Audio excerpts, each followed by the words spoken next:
You know, you've probably already looked through this stuff dozens of times today without even thinking about it.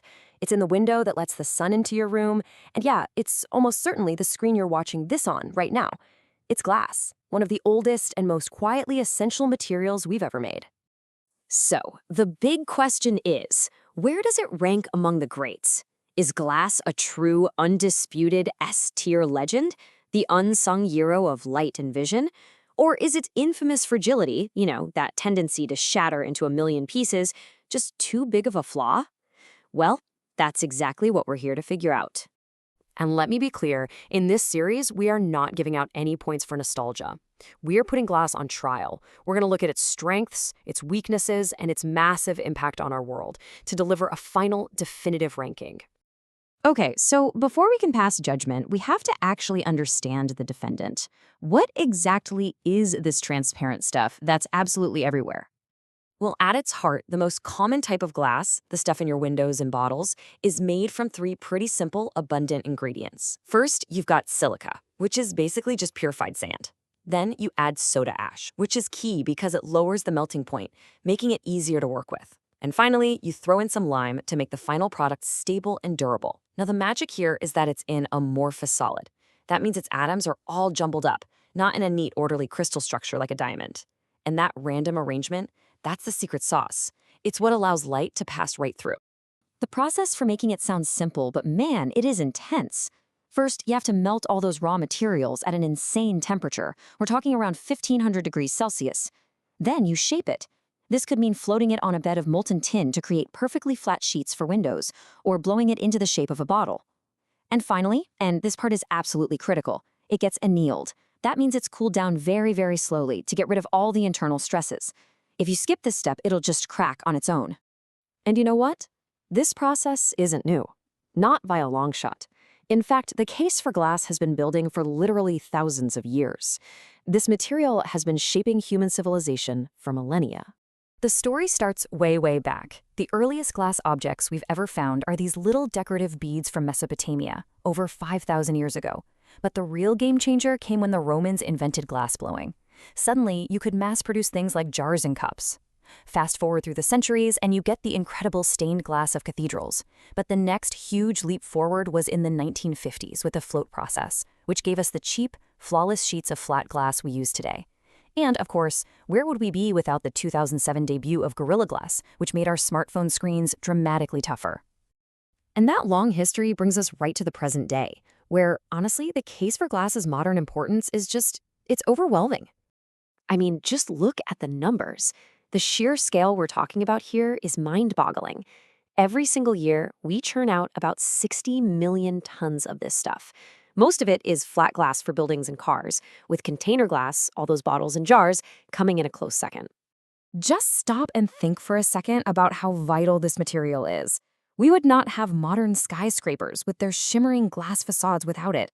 No car windshields, no smartphone screens.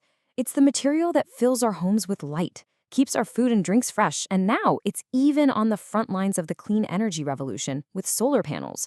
It's everywhere. Okay, so the case for glass seems pretty strong, right? But the prosecution has a few things to say. Because for all of its brilliance and transparency, glass has some serious, undeniable flaws. Let's start looking at the cracks in the case. And this right here is the heart of the problem. It's a total paradox. Glass is incredibly strong when you squeeze it under what's called compressive strength. You can stack tons and tons of weight on it, but it is shockingly weak when you pull or bend it, what's called tensile strength. Any tiny microscopic flaw on the surface can turn into a crack that spreads at the speed of sound. And that is why it shatters. This brittleness is its Achilles heel. And then there's this second big issue, the energy equation. This one's a real double-edged sword. On one hand, glass is a recycling champion. I mean, it is perfect. You can melt it down and remake it into new glass forever, with zero loss in quality. That's incredible. But on the other hand, getting it to melt in the first place requires those scorching 1500-degree temperatures, and that takes a massive amount of energy, which has a huge environmental cost.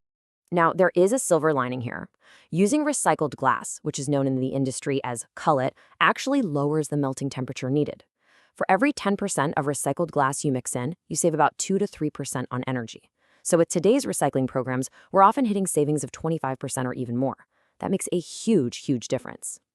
All right, the evidence has been presented. We've heard the arguments for and against. We've seen its brilliant, see-through history and its fragile, brittle nature. I think it's time to bring out the official scorecard and deliver the final verdict. Okay, let's run through the scores. For historical impact, it gets a massive 9 out of 10. I mean, it literally opened up our world to light and vision. For mechanical properties, a 7. That transparency is an elite 10 out of 10 trait, but the brittleness is a major flaw that drags the score down. Workability and scalability both get a strong 8.5. The processes we use are genius, but those high energy costs keep it from perfection. And finally, for versatility and lasting relevance, both get a stellar 9.0. It's just indispensable for modern technology, energy, and architecture. So after crunching all the numbers and weighing all the evidence, the verdict is in. Glass is a high A-tier material. Its unmatched clarity, its perfect recyclability, and its total dominance in so many critical fields make it an absolute legend. But that brittleness and the huge energy requirements for making it from scratch are significant flaws, and they're just enough to keep it from joining giants like steel and concrete up in the S tier. But hey, don't get it twisted. A high A-tier ranking is nothing to sneeze at. And honestly, the story of glass is far from over. Let's take a quick look at why glass is still very much a window into our future. The future of glass is really all about tackling its weaknesses head-on. We have incredible innovations like low-E coatings, which are microscopically thin layers that reflect heat, making windows way better insulators. We've got smart glass that can go from clear to opaque with the flick of a switch. We have ultra-clear solar glass that's crucial for the renewable energy transition. And all of this is happening while we get better and better at using recycled cullet to slash its carbon footprint. Glass isn't just sitting still, it's evolving. So in the end, yeah, glass isn't the toughest material in our toolkit. It's not the structural backbone like steel or concrete, but it's something just as important.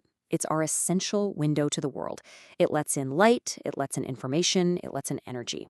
Which leaves us with one last question to think about. What would progress even look like if we couldn't see it?